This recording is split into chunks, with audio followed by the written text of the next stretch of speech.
Hello दोस्तों, आज हम पढ़ेंगे जियोग्राफी, जिसमें जैव मंडल एवं जैव भूगोल जो कि BA सेकेंड ईयर का द्वितीय प्रश्न पत्र है। इसके महत्वपूर्ण प्रश्नों के बारे में बात करते हैं। Unit number first, question number first, जीव मंडल से क्या अभिप्राय है, इसकी प्रमुख विशेषताएं लिखिए। उत्तर में लिखना है जीव मंडल की परिभाषा। भूमंडल का वह संपूर्ण भाग जहां पर जीवन उपस्थित होता है जीवमंडल कहलाता है। जीवमंडल के 3 प्रमुख भाग हैं जो निम्न प्रकार से हैं। पहला स्थलमंडल, दूसरा वायुमंडल, तीसरा जलमंडल। क्वेश्चन नंबर सेकंड, जैव विविधता से आप क्या समझते हैं? जैव विविधता के स्तरों का वर्णन कीजिए। उत्तर में जैव विविधता से तात्पर्य, इसमें जैव विविधता की परिभाषा लिखनी है सामान्य। फिर जैव विविधता के स्तर, जिसमें 3 स्तर है प्रमुख। पहला आनुवंशिक, दूसरा प्रजातीय, तीसरा पारितंत्र। फर्स्ट यूनिट में छोटे वाले क्वेश्चनों में पहला जैव मंडल से आपका क्या तात्पर्य है, दूसरा बायोम को संक्षेप में समझाइए, तीसरा इकोटोन के गठन पर टिप्पणी लिखिए। Unit number second, question number first, पारिस्थितिक तंत्र से आप क्या समझते हैं? इसमें पाए जाने वाले जैविक तथा अजैविक घटकों का वर्णन कीजिए। पारिस्थितिक तंत्र के घटक प्रमुख 2 हैं, जैविक और अजैविक। जैविक घटक जिसमें उत्पादक, उपभोक्ता, अपघटनकर्ता ये सब आते हैं। दूसरा है अजैविक घटक, जिसमें जलवायु, एक कार्बनिक पदार्थ सम्मिलित होते हैं। क्वेश्चन नंबर 2, पारिस्थितिक तंत्र के विभिन्न प्रकारों का वर्णन कीजिए। पारिस्थितिक तंत्र के प्रकार, पहला है वन पारिस्थितिक तंत्र, दूसरा है घास क्षेत्र पारिस्थितिक तंत्र, तीसरा मरुस्थलीय पारिस्थितिक तंत्र, चौथा जलीय पारिस्थितिक तंत्र, पांचवा नदी पारिस्थितिक तंत्र, छठा महासागरीय पारिस्थितिक तंत्र। क्वेश्चन नंबर 3, अच्छे पारिस्थितिक तंत्र की विशेषताएं लिखिए, इसकी आवश्यकता एवं महत्व को समझाइए। उत्तर में पहले पारिस्थितिक तंत्र की विशेषताएं, फिर आपको लिखना है पारिस्थितिक तंत्र की आवश्यकताएं,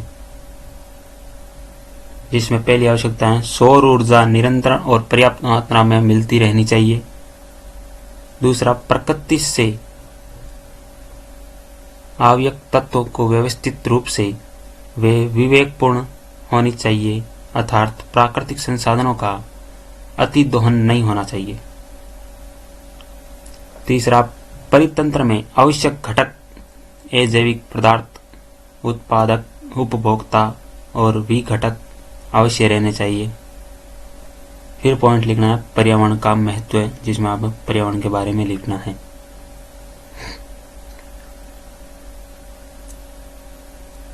छोटे वाले क्वेश्चनों में पहला, खाद्य जाल से आप क्या समझते हैं? ऊर्जा रूपांतरण से का क्या आशय है? कार्बनिक यौगिक क्या हैं? एक कार्बनिक यौगिक क्या हैं? अब unit number 3, question number first, Bharat में जैव भौगोलिक वर्गीकरण का वर्णन कीजिए। उत्तर में पहले सामान्य जानकारी, फिर जैव विविधता के मापने की विधियां, जिसमें 3 विधियां, अल्फा विविधता, बीटा विविधता, गामा विविधता।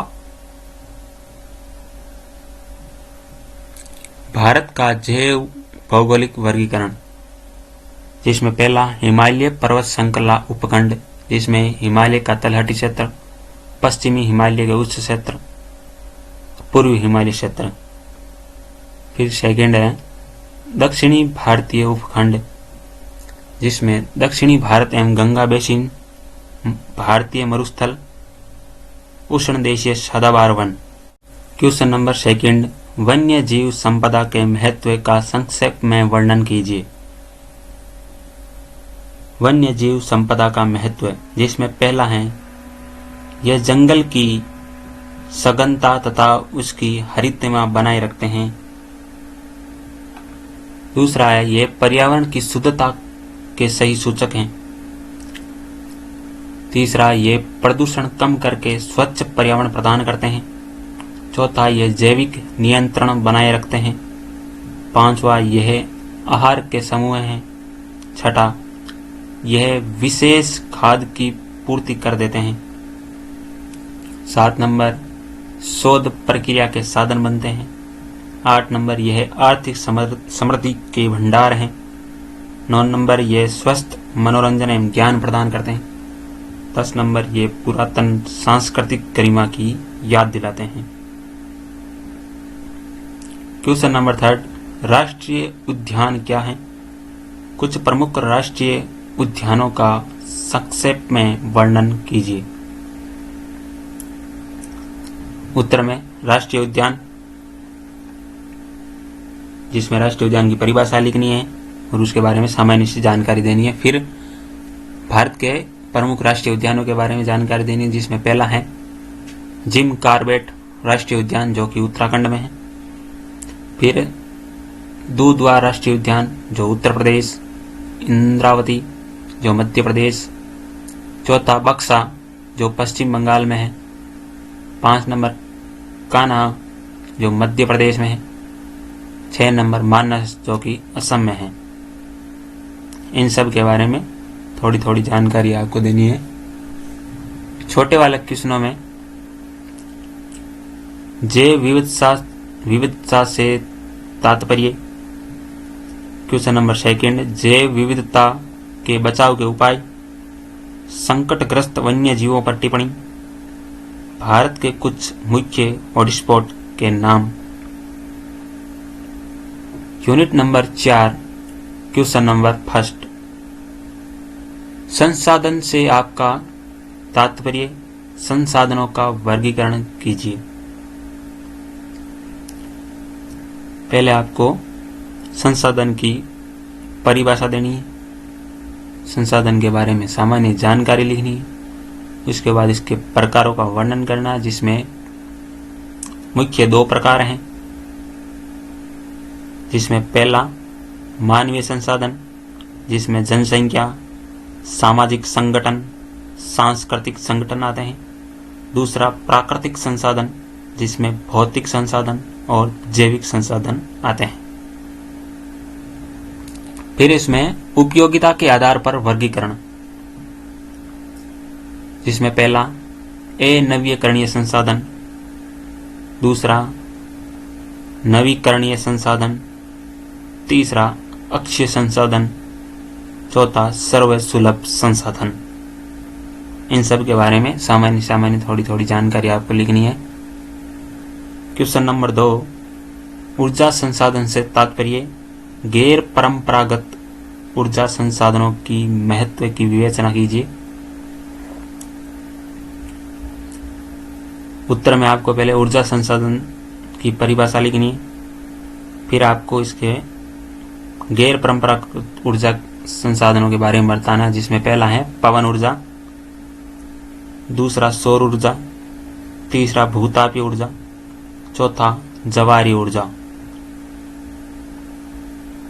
क्वेश्चन नंबर 3, भारत में लौह अयस्क उत्खनन क्षेत्रों व विदेशी व्यापार का वर्णन कीजिए।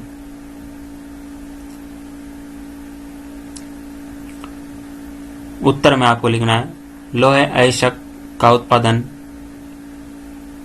भारतीय भूगर्भ सर्वेक्षण विभाग के अनुसार देश में 2300 करोड़ टन लोहे के सुरक्षित भंडार होने का अनुमान लगाया जाता है, परंतु एक अन्य अनुमान के अनुसार देश में लोहे की संचित मात्रा 1771 करोड़ टन है, जो विश्व के सुरक्षित भंडारों का लगभग 10% हैं।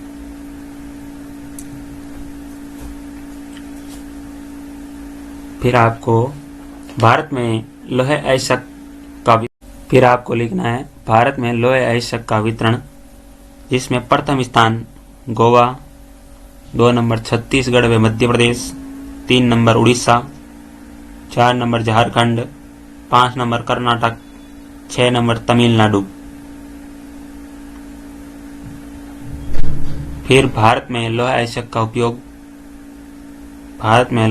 का उपयोग इस्पात संयंत्रों में किया जाता है। फिर लिखना व्यापार। हमारे लोहे अयस्क के प्रमुख ग्राहक जापान, पश्चिमी यूरोपीय देश, दक्षिणी कोरिया, चीन, पाकिस्तान और खाड़ी के देश हैं। छोटे वाले क्वेश्चनों में पहला क्वेश्चन संसाधन से क्या तात्पर्य है, दूसरा नवीकरणीय एवं अनवीकरणीय संसाधनों के बीच अंतर, तीसरा बहुउद्देशीय योजना के मुख्य लाभ, चौथा हीराकुंड बांध परियोजना की अवस्थिति एवं लाभ बताइए। 5वां इंदिरा गांधी नहर परियोजना के महत्व एवं उद्देश्य की व्याख्या कीजिए। 6 नंबर बहुउद्देशीय नदी घाटी परियोजना के उद्देश्यों की विवेचना कीजिए।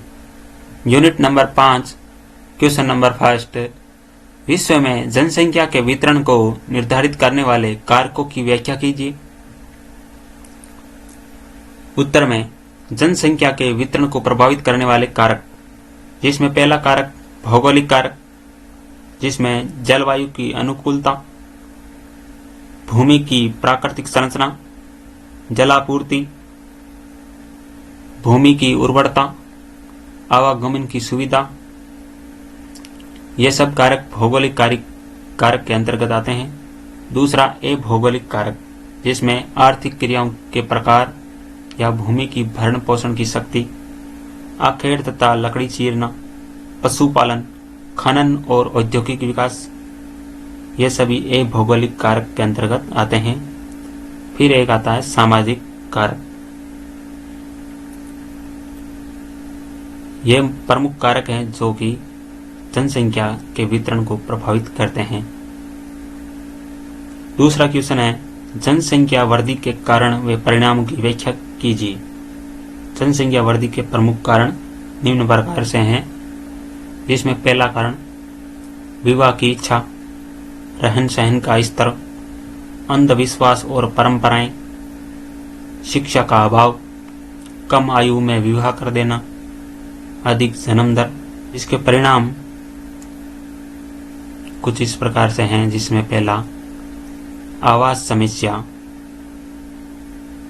दूसरा भोजन की समस्या, तीसरा वस्त्र की समस्या, चौथा रहन सहन की समस्या, 5वां यातायात की समस्या, 6ठा चिकित्सा की समस्या, 7 नंबर जलापूर्ति की समस्या। ये इसके प्रमुख परिणाम है। क्वेश्चन नंबर 3, मानव विकास से आप क्या समझते हैं और इसके उद्देश्य बताइए। मानव विकास की परिभाषा लिखनी, फिर आपको इसके उद्देश्य जो निम्न प्रकार से हैं, सामाजिक नीति, कार्यक्रम व सेवाओं को बेहतर बनाने के लिए एक एकीकृत उपक्रम को अपनाना,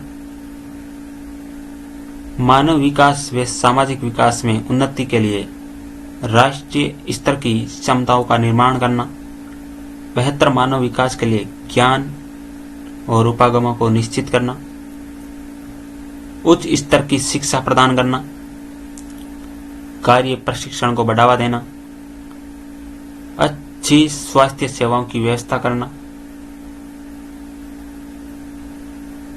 छोटे वाले क्वेश्चनों में जनसंख्या घनत्व से आप क्या समझते हैं,